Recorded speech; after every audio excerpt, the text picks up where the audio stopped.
Nurses, what's the creepiest thing a patient has ever done to you? This guy was awful. He demanded pain medication exactly on time, smoked every half hour, and pressed the call light nonstop. And the attitude? Rudest person I've ever met. Every time we walked in, it felt like stepping into a storm. At first, it was just endless complaints, but then it got unsettling. He started making flirty comments. You have a nice smile, or you'd look better if you smiled more. I brushed it off, thinking it was just awkward hospital humor. Then it crossed the line. One day, while we were adjusting his bed, he suddenly tried to touch me inappropriately.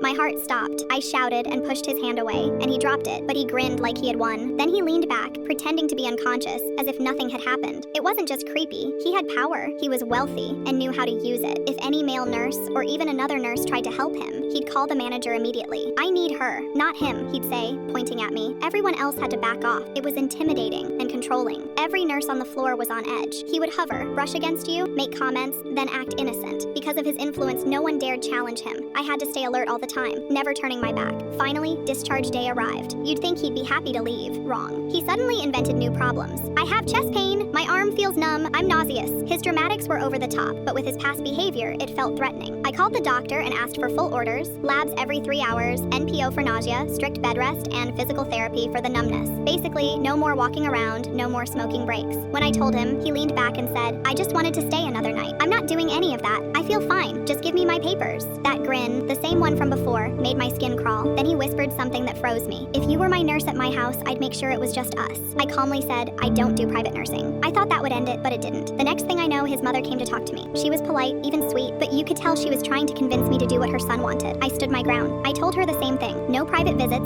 no exceptions. Her face fell. She stiffened, then left. I felt his influence hanging over me, but I didn't give in. Finally, the doctor cleared the discharge. We got his papers ready, and within an hour, he was gone. Safe, done, or so I believed. Later that night, my phone buzzed. A text from him.